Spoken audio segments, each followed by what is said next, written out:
Hi friends, இன்றைக்கி நம்ம ஈஸியாக சிக்கன் பிரியாணி எப்படி பண்ணுறதுன்ட்டு உங்களுக்கு சொல்கிறேன். அதுக்கு தேவையான மசாலா ஃபஸ்ட்டு சொல்லிடுறேன். அன்னாசிப்பூ, கல்பாசி, இது வந்துட்டு அந்த சோம்பு, அப்புறம் பிரிஞ்சி இலை, முந்திரி, 3 பச்சை மிளகாய், கருவேப்பிலை, புதினா, புதினா இங்கே இருக்குது, கொத்தமல்லி, வெங்காயம், தக்காளி, கொஞ்சோண்டு லெமனு, அப்புறம் இஞ்சி பூண்டு பேஸ்ட்டு, அப்புறம் மிளகாத்தூள் வந்துட்டு இது வீட்டு மிளகாத்தூள், மல்லித்தூள், வெறும் மிளகா, மஞ்சள், கரம் மசாலா. சிக்கன் 1 கிலோ வாங்கியிருக்கேன்.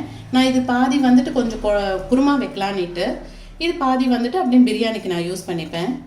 அழகு போட்டு பிரியாணி அரிசி நான் ஊற வச்சுருக்கேன். சிக்கன் பிரியாணி எப்படி பண்ணலான்னுட்டு நான் உங்களுக்கு காட்டுறேன். கொஞ்சம் எண்ணெய் ஊற்றிக்கலாம். இந்த பிரியாணிக்கு தேவையுள்ள அளவுக்கு நம்ம கொஞ்சம் எண்ணெய் ஊற்றிக்கலாம். கொஞ்சம் சூடாகட்டும். நெய் கொஞ்சோண்டு தான், நிறைய வேண்டாம். சோம்பு, கல்பாசி, அந்த இதெல்லாம் சொன்னால அந்த மசாலா இதெல்லாம் சேர்த்துக்கலாம். கொஞ்சம் இதுவாகிடட்டும். அப்புறம் கொஞ்சம் முந்திரி போட்டுக்கலாம்.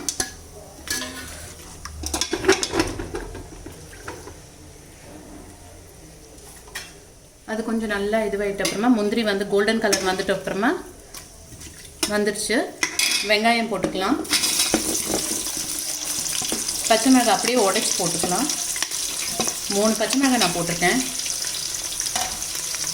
அப்படியே கொஞ்சோண்டு கருவேப்பிலையும் போட்டுருங்க. ஆனால் கருவேப்பிலை போட்டால் வாசனை அவ்வளோ நல்லா இருக்குது.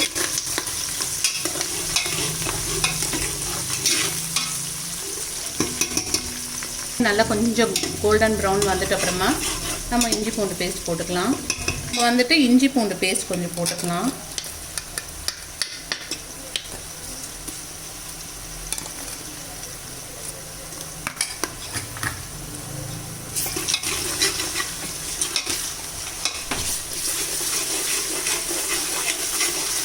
அந்த இஞ்சி பூண்டு பேஸ்ட்டு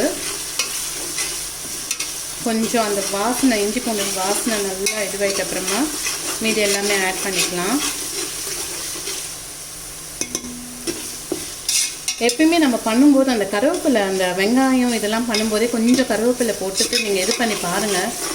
சரியான வாசனை. அந்த பிரியாணி புதினாவோடு சேர்க்குறதோட நம்ம இந்த கருவேப்பிலையோடு போடும்போது ரொம்ப நல்லா இருக்குது வாசனை. பிரியாணியும் டேஸ்ட் வாசனை ரொம்ப நல்லாயிருக்கு.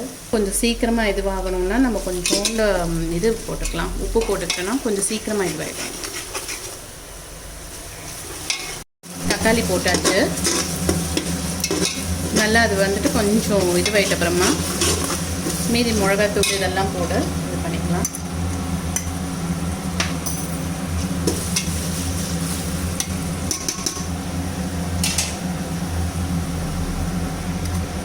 மல்லித்தூள் போட்டுக்கிறேன். வீட்டு மிளகாய்த்தூள் போட்டுக்கிறேன். மஞ்சத்தூள், கரம் மசாலா இதையும் போட்டுக்கிறேன். வெறும் மிளகாத்தூளையும் நான் போட்டுக்கிறேன். எல்லாமே ஒரு ஸ்பூன், அது பெரிய ஸ்பூன் இதில் பண்ணியிருக்கேன். இந்த ஸ்பூன் அளவில் நான் போட்டிருக்கேன் எல்லாமே. எங்கள் வீட்டில் எல்லாம் கொஞ்சம் காரம் கொஞ்சம் கம்மியாக சாப்பிட்றதால நான் இப்படி பண்ணியிருக்கேன். உங்களுக்கு காரம் எக்ஸ்ட்ரா வேணும்னா கொஞ்சம் சேர்த்துக்கோங்க. ஆல்ரெடி அந்த பச்சை மிளகாவே காரம் கொடுக்கும். ஆனால் எங்கள் வீட்டில் எல்லாம் கொஞ்சம் காரம் கம்மியாக சாப்பிட்றதால நான் கொஞ்சம் கம்மியாக தான் ஆட் பண்ணிட்டு இது பண்ணுறேன். இந்த மிளகாத்தூள் இது பண்ணும்போதே அது எல்லாம் மிளகாத்தூள் போட்டேன் இல்லையா, அப்போவே வந்துட்டு நான் இந்த கொத்தமல்லி கருவேப்பிலையும் நான் போட்டுறேன். புதினா வந்துட்டு நான் லாஸ்ட்டில் போடுறேன். நல்லா இதுவாகியாச்சு. நம்ம இப்போ சிக்கன் இது போட்டுக்கிறேன்.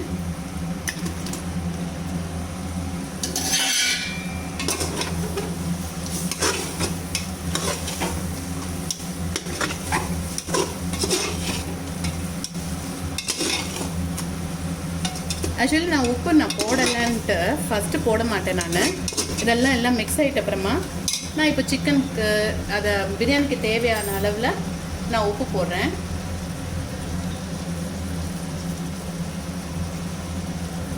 இந்த மசாலா இதெல்லாம் போட்டோம் இல்லையா, இதுலேயே வந்துட்டு கொஞ்ச நேரம் அப்படியே விட்டோம்னா இதுலேயே தண்ணி விடும். இந்த சிக்கன்லேயே தண்ணி விடும்.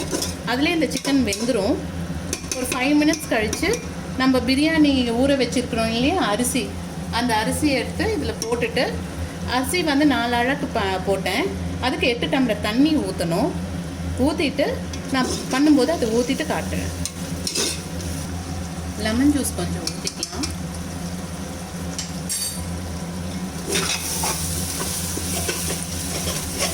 சிக்கன் வெந்துருச்சான்னு கொஞ்சம் பார்க்கலாம். இதுலேயே வெந்துடும், தண்ணியெலாம் நம்ம ஊற்றவே வேண்டாம். வெந்துருச்சு. இப்போ ஊற வச்சிருந்த அரிசியை, பாஸ்மதி ரைஸை இதில் போட்டுக்கலாம். ஏன்னா சிக்கனும் வெந்துருச்சு. ஃபுல்லாக வேகக்கூடாது, ஓரளவு வெந்த மாதிரி இருக்கும்போது அரிசியும் போட்டுக்கலாம். நம்ம போட்டு ரொம்ப கலரக்கூடாது, சும்மா லைட்டாக இது பண்ணி விட்டுட்டு 8 டம்ளர் தண்ணி ஊற்றணும். 4 அழகுக்கு 8 டம்ளர் தண்ணி ஊற்றணும். நான் அந்த டம்ளரில் அளவு எடுத்து வச்சுருக்கேன் தண்ணி, 8 டம்ளர் தண்ணி நான் இதில் ஊற்றிடுறேன்.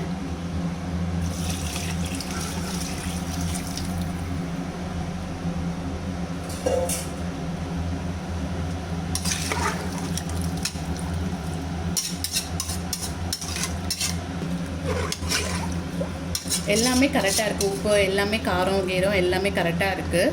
இது வந்து நான் அப்படியே வந்துட்டு டம் பிரியாணி மாதிரி, அதாவது அப்படியே தட்டு போட்டு மூடிட்டு தண்ணி வந்து கொஞ்சம் வற்றி இதுவாகி வரும், அரிசி தெரிகிற மாதிரி. அந்த டைமில் வந்துட்டு குக்கர் மூடி சிறுந்தீயில் வச்சு நான் க்ளோஸ் பண்ணி எடுத்துருவேன். மூடி வச்சாச்சு. கொஞ்சம் அரிசி மேலே வந்துட்டோடனே தண்ணி வற்றிட்டு அரிசி மேலே வரும்போது அப்போ வந்துட்டு நான் குக்கருக்கு மூடிட்டு உங்களுக்கு காட்டுறேன். பிரியாணி அது ஆகிட்டுருக்கு.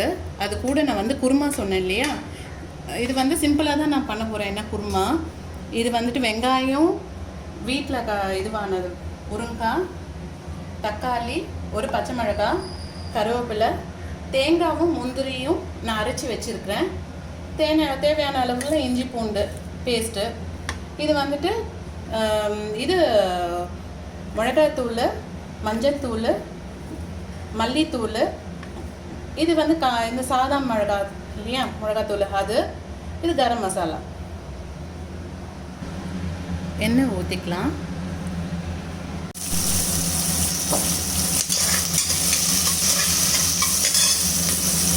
முருங்காய் போட்டுக்கலாம். கருவேப்பிலை இப்போவே சேர்த்துடுறேன். எல்லோரும் கடைசியில் போடுவாங்க, ஆனால் நான் இதோடு சேர்த்து தான் நான் போடுவேன். போட்டு பாருங்கள், அதோட டேஸ்ட்டும் சரி, வாசனையும் சரி, அவ்வளோ நல்லாயிருக்கும். இப்போவே வாசனை தூக்குது. நீங்கள் பண்ணி பாருங்கள், அப்போ தெரியும். கருவேப்பிலை பத்தே போட்டால் எப்படி இருக்கும்னுட்டு. கொஞ்சோண்டு இஞ்சி பூண்டு பேஸ்ட் போட்டுக்கலாம்.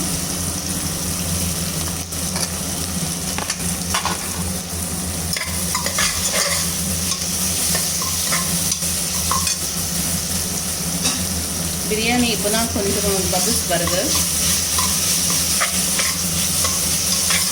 நெக்ஸ்ட்டு வந்துட்டு சிக்கனையும் போட்டுடலாம்.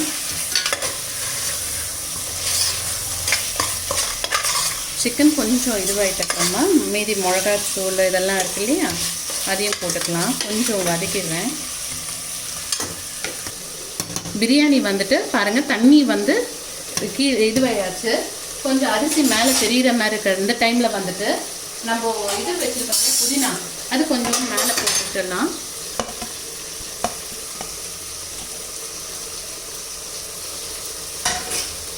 போட்டுட்டு குக்கர் மூடி வச்சு மூடிடலாம். குக்கர் மூடி போட்டு மூடியாச்சு. வெயிட் போட்டுட்டு சிறுந்தீயில் வச்சிடலாம். இது அந்த சைடு எடுத்து மாற்றி வச்சிடுறேன், ஏன்னா நான் குருமா பண்ணுறதால. ஸோ இது இந்த சைடு வச்சுட்டு முருங்காய் எல்லாமே இதுவாயாச்சு, வதங்கிடுச்சு. இப்போ நான் அந்த மிளகாத்தூள், மல்லித்தூள், வெறும் மிளகாய் இதெல்லாம் இருக்குல்ல, கரம் மசாலா இதெல்லாம் வந்துட்டு இதுக்குள்ளே போட்டு பெரட்டி விட்டுடுறேன். அதில் தண்ணி ஊற்றி வச்சிட்டோடனே நம்ம அரைச்சி வச்சுருக்கோம் இல்லையா, இது தேங்காய் முந்திரி போட்டதை அதுவும் இதில் சேர்த்துக்கலாம் அப்புறமா. இப்போ தண்ணி ஊற்றி நான் வச்சிடுறேன். தண்ணி ஊற்றிடலாம்.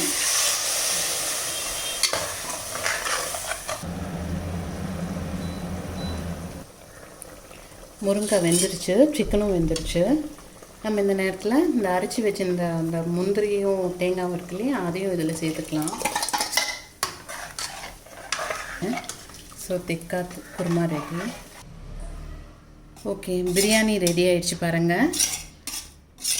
நான் சொல்கிற அளவில் நீங்கள் தண்ணி ஊற்றி இது பண்ணி வச்சிங்கன்னா நல்லா உதிரியாக இந்த மாதிரி வரும். எண்ணெய் கூட இருக்காது பாருங்கள். நான் உங்களுக்கு கொட்டிட்டு காட்டுறேன் எப்படி இருக்குன்னுட்டு. இந்த பாருங்கள் எப்படி இதுவாகுதுன்ட்டு. நான் சும்மா கரண்டியில் தான் தள்ளுறேன். இந்த பாருங்கள்